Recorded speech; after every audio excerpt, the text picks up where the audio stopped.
So my name is Shawnda Westly. My age, really, 45. Today's date is September 14th, 2015, and we're in Sacramento, California. My relationship to my recording partner, she is my sworn enemy, my friend, and my colleague. And my name is Cynthia Bryant. I am 56. This is September 14th, 2015. We're in Sacramento, California. And my interviewing partner is my sworn enemy, my friend, and my colleague. So maybe we should talk about why we're sworn enemies to start off with. That's actually a good idea. Yeah. So, because we don't really believe in anything similarly. Right. Because I am the senior strategist for the California Democratic Party, and you're the executive director for the California Republican Party. How did we end up doing this effort we're doing, the Win Like a Girl effort? I can't remember how we met. So when I got my job as executive director of the California Republican Party, someone told me, "Oh, you need to meet Shawnda Westly. You two are so much alike. I think you could be friends." And then we did meet at the Capitol, I think it was the Capitol Women's Network. They did a panel, and they had you and me and two communications person, your friend, Robin Swanson, and my friend, Sabrina DeMaio. And we all four of us spoke about being women in politics. And then that very afternoon, you and I met again in the airport on our way on our way to precinct walk. Me for Kevin Faulconer, who ultimately became mayor of San Diego and actually won the election. That You got to bring that up, don't you? Yeah, I just had to. And then I'll let you have the one win. That one win, and then you had. So we met again at the airport. That's right. Yeah, that's right. And then one day out of the blue, you called me and said, I'm really frustrated with, the recognition that women don't really get in politics. And you were talking about maybe starting Win Like a Girl. Would I want to join with you? Seemed like a good idea at the time, and the rest is history. One of the things I've always noticed about being a woman working in politics, well, not always noticed because it came late in my life, really noticing the differences in being a woman versus being a man in this business. So many men in our business are automatically the go-to folks for reporters in newspaper articles, or on the top 100 lists, or serving on panels about issues in politics and that sort of thing. It's just not out of the ordinary to have all men sitting there talking about an issue. I remember I walked into, a friend of mine runs the Ballot Initiative Strategy Center, and I walked into one of the panels at her conference, and I saw an entire panel of women. And the first thing that went in my mind was, oh, this must be about reproductive freedoms. That's pretty sad. Right? Or that's your first thought. And I'm a Democrat. Right. But that's usually what happens. And no, it was about running ballot measures and winning, and all these women had done amazing things. And when I picked up the agenda, I did a face palm. Right. And Robin actually wrote an op-ed in the Capital Weekly after their first top 100. I don't know if it was their first one, but it was a handful of years ago, and they only had like 10 or 15 women on the top 100. And there's so many women in Sacramento that do amazing work, and they really aren't recognized. And it's often dismissed or ignored. And I haven't spent a lot of time thinking about why until recently, as we've joined together on this effort. And I think there's a lot of reasons for it. There aren't a lot of women that are general consultants. And there aren't a lot of women that have the first name, partner name on the lobbyist doors. But I think maybe it's women I'm not really sure why. I mean, what do you think about why it's like that? Is it? When I opened my consulting business in 2005, my business model was, I want to do good work for good people. It never included what that would be valued at. It just Right. didn't. I remember my first contract, I had a fellow consultant on the campaign who every week would say, "Wow, you do amazing work. Wow, you're the only one who comes to the table with an actual report of having done stuff." And I was like, "Gee, thanks." Then at the end of it, it was after the campaign, I looked at the reports and realized that that consultant was making 50% more than me. And doing 50% less work, it sounds like. Yes. Yes. Yeah. And that's when it started to, there had been things over the years that I'd, dealt with. A former employer saying that when I left, you should hire a woman to replace you because we can pay less and she'll work harder. Having a colleague and a friend of mine who's a woman at a different office get told, don't worry about a raise. You're in a committed relationship. Why don't you move in with your boyfriend to save money? I mean, people think that this doesn't happen anymore. It happens every day. And I think women not being in the top 100 lists, women not being on the panels, women not being in the newspaper articles, that's money in their pocket. Right. And it's kind of a brazen act to say, we belong there because it's something that they can point to, grow their business. Right, because then you put on your website, I'm on the top 100, and it means that people think you're really important. You're one of the most 100 important people in Sacramento. And I think it bears out that it's not always true. I can flip through that top 100 list and find people I don't know that are necessarily deserving of being on there. And there's a lot of omissions, and the omissions I can think of are usually women. And that's, pathetic. Let's go back, though, to you asked me the question, but now I'm going to throw it back at you. Why do you think we have this problem in our business? Well, I'm not 100% sure. I mean, I've been in this business for a very long time. I've started in politics well over 30 years ago. And, I never felt exactly like I was held back because I was a woman. But when I think about the women I looked up to and the women who were ahead of me on the career path, most of them were going into the fundraising side of things or going into the communications side of things.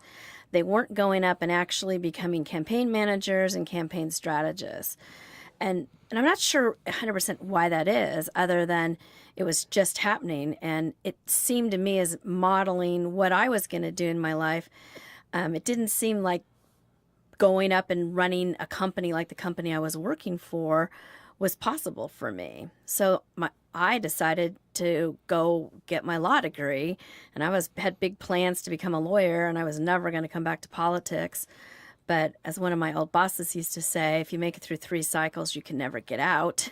And I think there's a lot of truth to that, because I already had been in the business for nearly 10 years when I went to law school. But I did take 3 years off and had time to reflect. But the minute law school was over, I was right back, going out for the next campaign and ready to do it again. But still, that idea that I could be a general consultant, or I could be the person setting the strategy, the person who could really make all of the campaign decisions, still didn't seem possible to me. And that wasn't that long ago. That was maybe about 20 years ago, a little less than 20 years ago. And so I felt like once I was back, I did another campaign cycle. And when that was 1994, there was a big Republican tidal wave, so it was a lot of fun that year. Yeah, that was the year I got in. Because you wanted to fix the damage. I wanted to give up after that year. Yeah, yeah, it was a good year for being a Republican, and the last one. Yeah, the last good year. No, we've had a few good years since. Certain, I think. Seems to recall winning a few legislative races in this last cycle here in California, but yeah, I just felt I still didn't see that as a career path. And then I was looking for, what am I going to do now? I'm a lawyer, I'm political consultant, but what ties it all together, which is when I moved into the state legislature as a policy person, which developed a whole nother aspect of my career. And, so as I think about it now, I feel like I made a mistake. Like, why didn't I think I was capable of going and becoming, a Republican Gail Kaufman, who's, as Gail, she's the gold standard. She's a gold standard in our business. And she is, one woman that, people, reach out and talk to, she does get quoted in the newspaper fairly regularly. But, I didn't think it was there for me. And I don't know why. Yeah. Yeah. I still struggle with that because I think a lot of times women get put into the position of they're the organizer, the coalition builder, the trains on time person. They're not the strategist. Right. And a strategist would fall flat on their face without an organizer, trains on time person. And a trains on time person, doesn't matter what they do if there's not a strategist. It should be a partnership. It's not valued like a partnership, which is one of the things I'm concerned about long term. But having watched, I think in my position now, having watched statewide ballot measures be run more up close, you can do it. Right. I can do it. We can be the strategist for those campaign. It's not, there's some creativity involved, but it's not complete rocket science. Exactly. And besides, we are rocket scientists. That's right. I think we can handle it. Yeah. Yeah, I think about, for me, with this movement, Win Like a Girl, it was really about building something positive. I mean, before I called you that day, it was Angie and my friend Dana Williamson and my friend Robin Swanson. Was there anyone else in the room? Was it Tenoch? I think Tenoch was there. Or was it Michael? Anyway. Well, we all sat in a room and we talked about it because a lot of the times our conversations with people, we're calling them out on lacking representation from women in these instances. And we wanted something that was more positive. And so to be more positive and proactive, we brought, it was like 150 women in the business into our headquarters. You came to the the Democratic headquarters, and First Lady Ann Gus Brown was there, which was awesome because she really exemplifies. Deservedly number one on all these top 100 Right? lists. But all of us showed up the day after the election, win, lose, or draw, and we all came together to talk to one another, see each other, and take a picture together so we could put that out and show people a visual representation of what Win Like a Girl was and is. And I think it was just a much more positive way to reinforce what we were trying to get to. And then we've collected the names of the women that participated that day. We've added to it. We always say to everyone, it's open to anyone, in the business in Sacramento, and we try to use that to make suggestions. I mean, you and I both, well, you got the email and then you CC'd me the other day. Someone was looking for a couple of people, and through our efforts now, they're going to have a panel it's just a 2-person panel, but both the panelists are going to be women. Yeah. And so thanks to that guy for remembering our list, and luckily we were able to find 2 people. Yeah. And it really helped it helps bring more attention to women that are really good speakers and really good presenters and have something important to say. So what exactly is Win Like a Girl?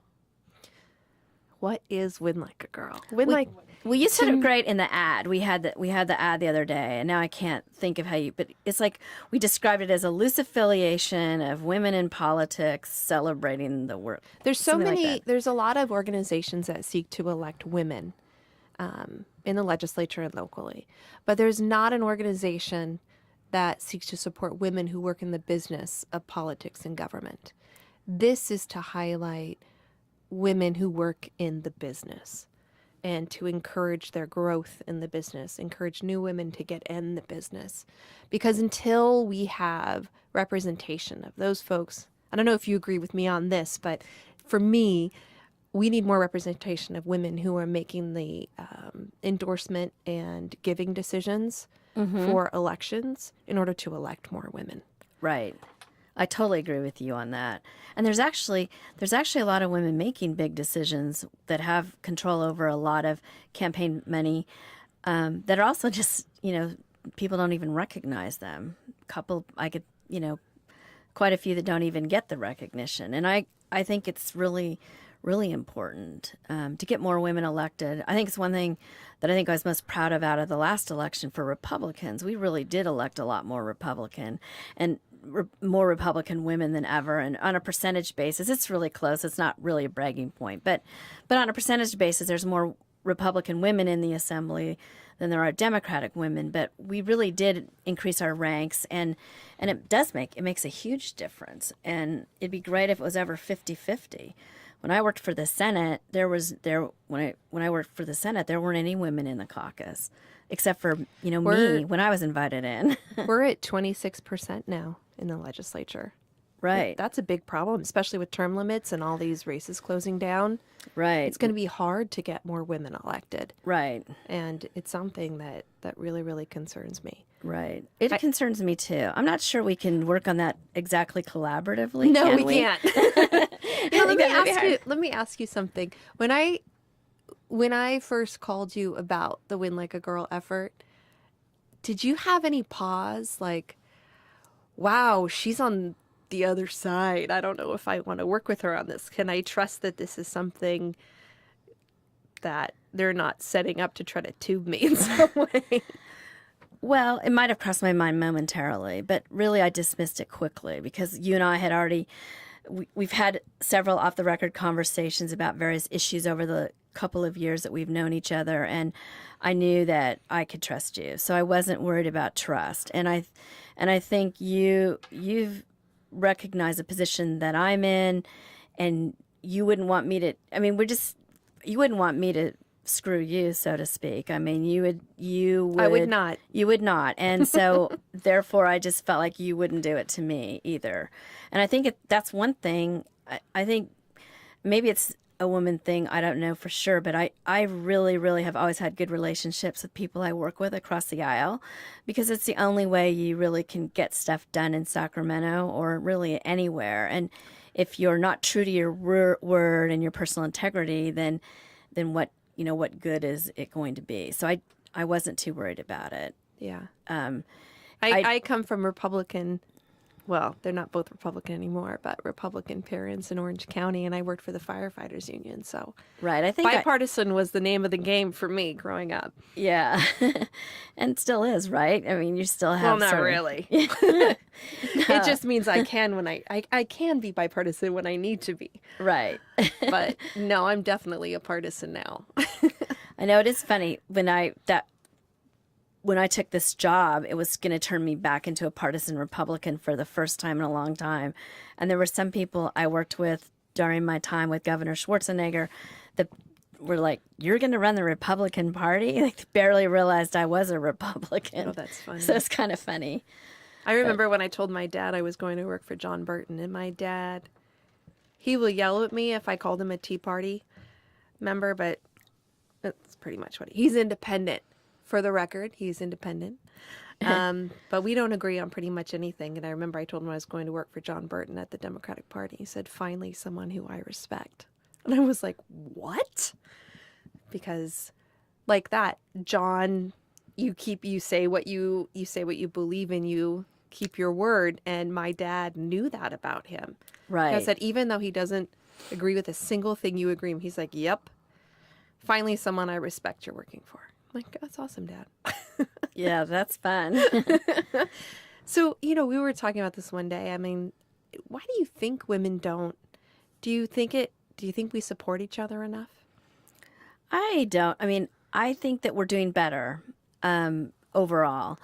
I've never thought about until recently, say in the last 5 or 10 years, about how important that is. How important it is to hire women and to, whenever anybody asks me for, "Hey, can you recommend a lobbyist?" I try to send them a list of women lobbyists.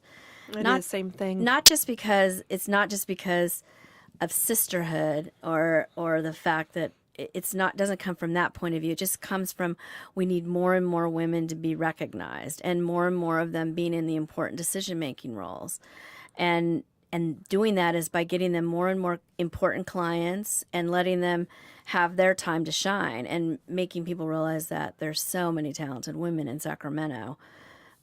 So that I generally try to do that. I feel bad because, you know, I do think there's a lot of men doing a lot of good work too, but they've had their time to shine, and it's, you know, they really have. And I think what's been fun about Win Like the Girl, you know, you and I, we've gotten the whole group together twice. Once for the photo, and then we met for just a little bit of wine and cheese at the Democratic headquarters a month or two ago. And you and I both times stood at the top of the stairway and addressed the women in the room. And I'm just amazed, you know, I'm amazed by how much talent there is. And it's really special to be a part of it, and just to have, you know, people like the idea of Win Like the Girl, a loose affiliation or whatever, but it's just a place to get together and celebrate our accomplishments. Yeah.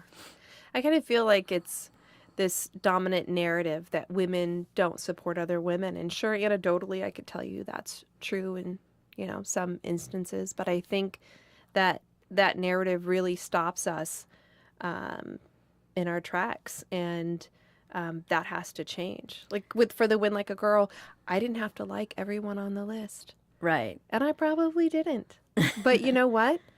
That's not what it's about. A rising tide floats all ships. And so if we're going to do this and we're going to talk about supporting women in the business, it's going to be, and I think the two of us being so diametrically opposed politically is part of that. It sets the example that you don't always have to agree to support each other.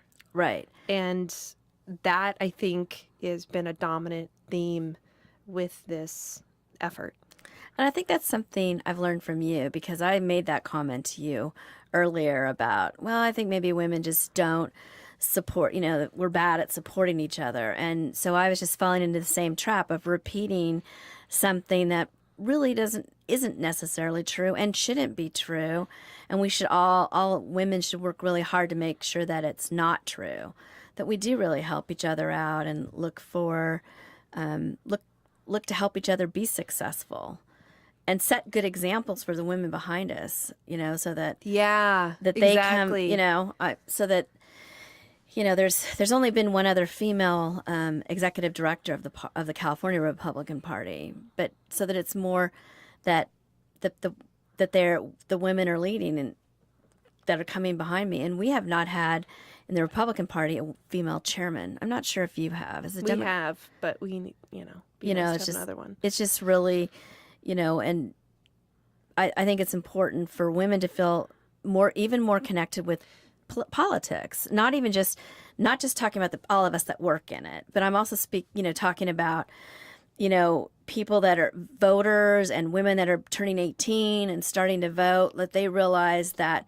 you know, there's that they don't feel like it's a male-dominated message to them, a male-dominated industry, that we don't fall into traps of having it be, it's all about, for women, it's all about reproductive rights, and that's the only thing you should care about. You can have that. There's lots of things that women care about in politics, and they should all feel like they could find it. And the only way to do that is for women to help spread that message. I don't know if this is the same for you, but one of the things that I think sometimes holds us back is we don't put ourselves out there. Right. We don't, you know, self promote. I hate that term, but you know what I'm saying? Like right. Like, because we, let me just say it, we complain all the time about this issue. I've gotten a lot of personal invitations to go be on the record and speak at panels. You know what? I can't stand doing it. I'll be honest. I can't stand it because it's in my nature, and I almost feel like it's a gender thing, but I don't think that's true with every woman, to be prepared before I do something. So if I'm going to accept an invitation to be on a panel and talk about an issue, I'm going to study up. I remember I was talking to a friend of mine, and I think she wanted to get together that night. I said, no, I got to study. I'm on this panel the next day. I don't even really want to be on, but I got to put my, you know, money where my mouth is or whatever. And she was like, I don't even know why you're studying up. Why don't you just, make some stuff up like the guys do. And I thought, you know what? I think that is kind of how it works. Right. They just walk in and shoot from the hip. And I think for women, like women running for office, they want to make sure they have the credentials and that they're prepared and that they have experience to do it. And the same thing for us in the business. Have I done all the steps to get me to the place where I can do this? Instead of just saying, yeah, you know what? I can do this. You should do it though. You're really good when you're on the panels. Thanks. and it gets to what we've been talking about. If we're not willing to do it and set an example. Yeah. But I truthfully don't really like to talk to the press myself. I'm hardly ever on the record, and I get completely nervous. Even though I have some really good friends that are reporters, I just don't want to be the person on the record. And I don't know why that is. Well, you know what's so funny is that I had, so Ted Flores was our communications director before, and Michael Soller is our communications director now.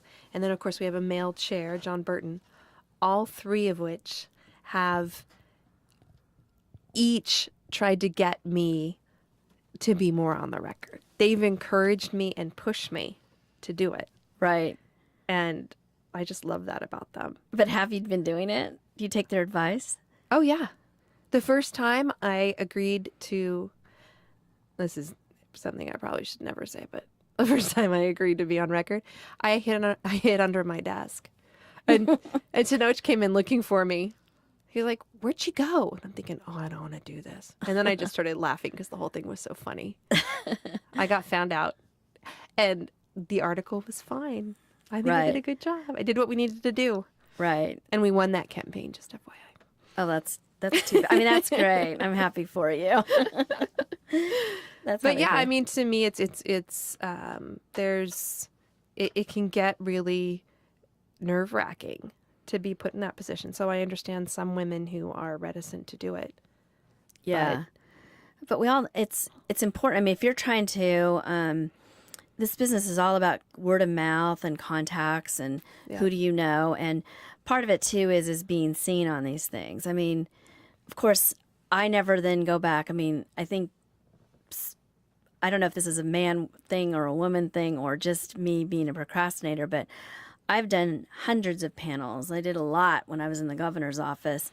I haven't done too many in this position, but I've always liked doing it, but I couldn't even tell you where I've spoken. And if I go onto, some men's work, LinkedIn profiles, I'll have a list of every public appearance they did. Exactly. And I'll see curriculum vitae come across my desk with just pages of speaking engagements. I can't even list mine now. And I just haven't kept track, and I don't brag about it, and I don't put it, on my resume, and, foul on me for that. Yeah. And we can't call it bragging. It's not bragging. It's not bragging. It's not bragging. And you know what?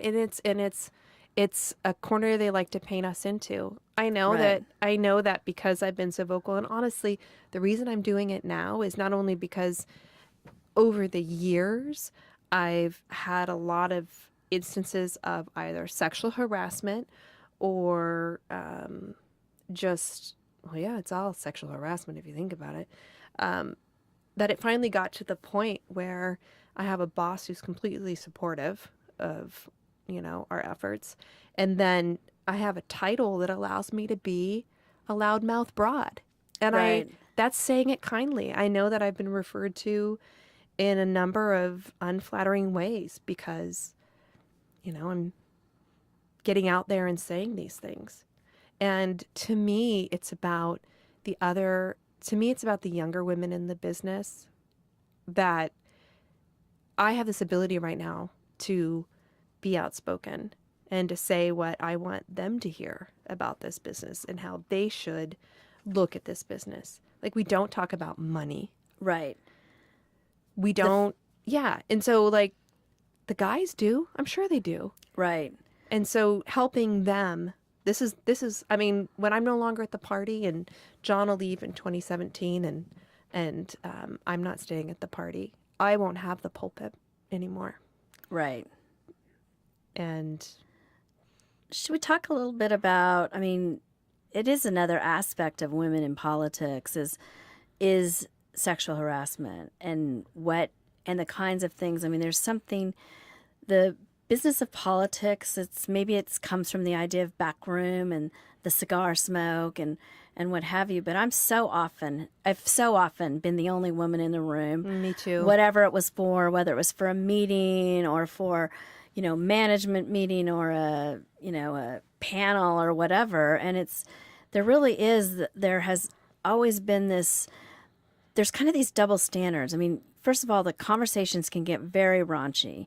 And as a woman, you find yourself, either you can say, hey guys, that's really inappropriate conversation you're having about women, or you can ignore it.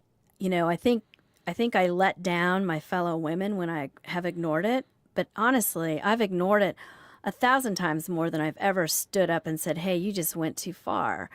And because that's wanting to be accepted in the boys' club. And so you find yourself accepting things that you wouldn't accept from your friends or your family. And if, if my cousins ever said some of the stuff about women that my work colleagues have, I would, probably still try to beat them up. Although most of them are all bigger than me now. But I've put up with a lot of rude, crass, crude comments, not usually directed at me, but directed at other women, or they'll use, words that starts with B or C to describe other women or to describe female candidates. And I've never, I shouldn't say I never, but when I was younger and particularly, I never, rarely would have ever said, hey, that just is inappropriate. Don't do that. And I think I did it to get myself more accepted into the boys' club and to be one of the guys. But I wonder now if that was a mistake. I just wonder, It's hard. It's hard because you want to be successful in the business. And so to a certain extent, you have to play ball with some of the really trying not to cuss. I know. some of the bull that happens, especially when I used to be a political director. I was hit on by people in your party and my party who were married. And, getting yourself out of that situation without, offending the person Right. is really hard to do because you're there representing an organization or, an elected official or whatever. And so whatever you do reflects on that person. It's such a small community that we have here.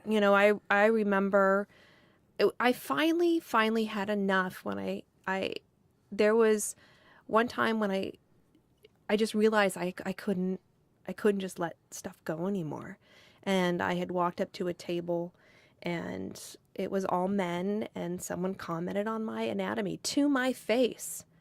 They had all been drinking. And so I made an equally crass remark back to him and laughed it off and walked away from the table. And then the next morning called him and said, we have to talk about this. And to his credit, he was effusive in his apology, but I said, this is just not something that's acceptable. And I didn't go to my employer.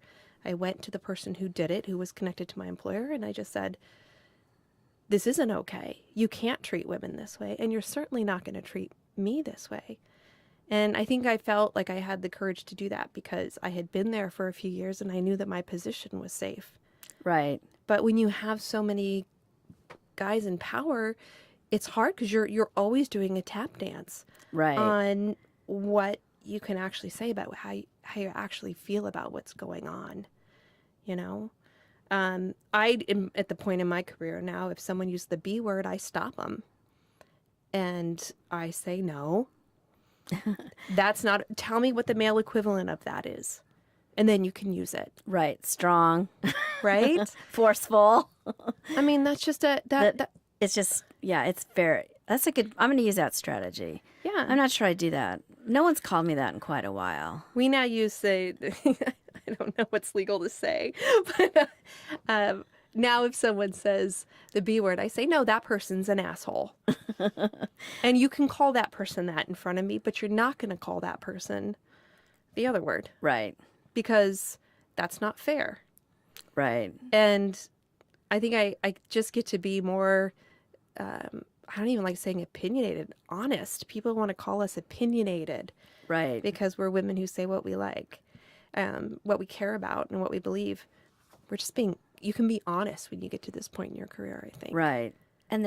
And really watch what adjectives people use. You know, it's like you can be honest, but others might call that whiny. And it's like there's all Yes. these words they put on, women that that are Here we go again, whining about the top 100. Oh, God, Yes. do I have to hear from her again? again, Yeah, guess what you do. There was one more than last year. Oh, but you dropped some good women off the list. I know, mean, right? it's just yes. Oh, yeah. Here No, they come again.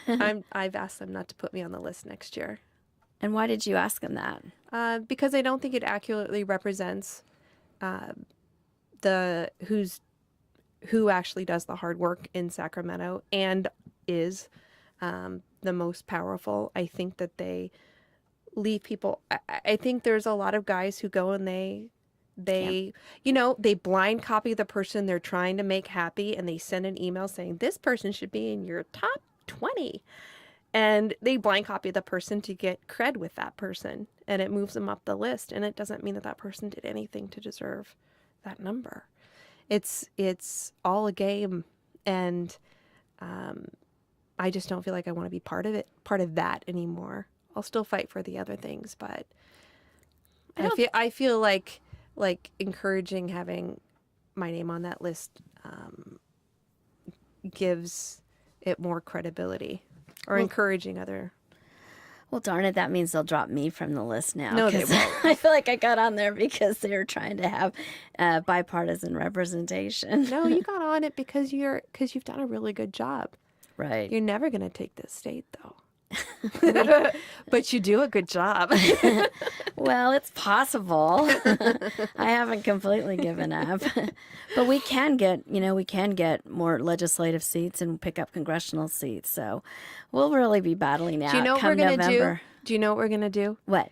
Because I think everything you just said is not going to happen. So I think what we should do is do what the guys do it after this election. We'll go out. We'll grab Angie and maybe a couple people from your team. Tanya, Caitlin. There you go. And it's funny. We all see. Well, I have more women on my staff than men. Yeah. But I did notice that all of my political staff right now is men. And it's just a quirk of fate. But I'm going to make sure that the next person I hire for the political team is a woman. Well, we'll go out after the election in 2016 and we'll see. Yeah. We'll see how that goes for you. We'll compare our notes. Yeah. It's 2016 presidential years are hard for the Republican Party. But I'm confident we'll be holding our own. It's not the election, it's your values, but okay. We have good values. Well, we still have a few minutes. I'm curious if either of you have a particular moment that sticks in your mind from your whole career that really, maybe it's you just explained one, Shawnda, about standing up and saying something back, but something that just, it's a moment that sticks with you that really represents what it meant to be in the business as women.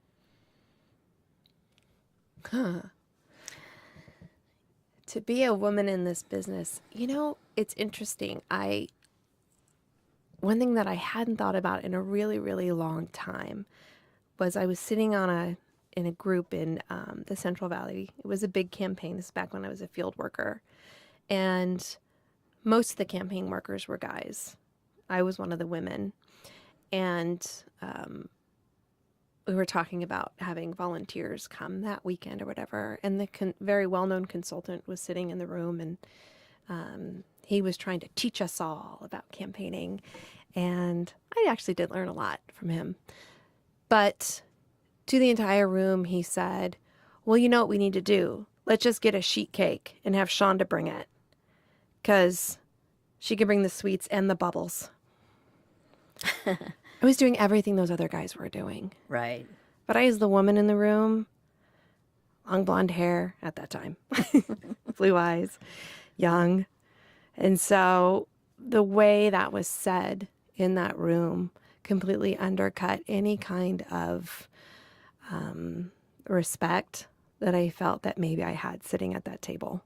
And that's what it feels like a lot in this business. That happens a lot, and a lot to women who are younger than me now. Right. Get the coffee, bring the donuts, organize the potluck. I mean, they definitely, that kind of work always gets turned over to the women. It really does, and it still does. Although not in my office, because I actually have one young man who pretty much always brings the cake for the birthdays in the office on his own. He just does it. So I love him for that. He's thoughtful. He's very thoughtful, and he just pitches in. Have you had any instance that kind of stood out in your mind? I got passed over one time for a big job that would have been a career-changing job. And I believe I was passed over because I think that those around that job could not imagine a woman doing it. And it wasn't very common to have women in that position. And I believe that was a big reason why I was passed over. And, I think that was probably that was one of the few times I've ever felt like, wow, being a woman really, hurt me here. Because generally I haven't. I was raised with sisters, and my dad just was one of those men that he didn't ever say we couldn't do anything. He treated us like, sons, and although he never got us into team sports, but it was a long time ago. But, we were expected to go to college and succeed. And me too. And so so I just did. And that was what I was sent off to do. They never, maybe a little bit when my mother started wanting to have grandchildren, there was a little bit of pressure. Why haven't you gotten married? But not very much. They were fine that, I remained single my whole life. And I'm single too. You've remained single too. So it's sort of another thing we have Not in totally, common. since I have my son. Yes. What's that like having a son, he's little, he's the most adorable 2-year-old, but. It's interesting. I was talking to a friend one day, and I said, I always kind of expected I'd have a girl. Of course, why not? Right. And then I had a son, and I am so glad I had a son, because he is just the light of my life. But I was talking to a friend, and I said, as a woman, and the kind of woman that I am, I worry about how to raise him in a way where he respects women like me, but also treats them like a gentleman. And because there's like this sexism thing going on, like opening the door, pulling out a chair. Like, just because I'm a strong woman doesn't mean I don't appreciate that. And my friend said, Shawnda, that's not about, sexism. He should do that for everyone. Right. It's not just do it for the girls. Right. Just teach him how to be respectful and be thoughtful of those around him. Yeah. And so that's what those words really meant something to me. And that's how I'm trying to raise him now. So he can have that respect and be that kind of man who sees women like us and says, you know what? That's what I want to be around. Right. He's lucky. Oh, thank you. You're welcome. You're welcome. So, yeah, I think that Win Like a Girl's been so much fun, and I'm really glad that we've gotten to do it. And hopefully it makes a difference, at least in our little community of Sacramento, that we really bring more recognition to women in this business. I think, and it's hard because part of it is I want people to energetically in their bodies feel like this is the right thing to do, and that you should look at the lists or your article you're writing or whatever and say, actually analyze and go, oh, wait a second, I've talked to 7 men, or I have 7 men on a panel, and think there is a different viewpoint. I was on a panel a while back talking about the U.S. Senate race, and I had a very different viewpoint because I think they were undercutting a woman who was running for statewide office. And I think that viewpoint may not have been raised had a woman not been sitting on that panel. And whether it's by brute force and embarrassment of the people who do it wrong, or it's because people are thinking, when they're planning things and saying, okay, we need to vary our voices, I'll take either one. I don't care if people are mad at me for it. But I think at some point it will become part of the fabric of this community. Right, I hope so. I mean, hell, if we can get along. If we can be friends, anyone can be friends.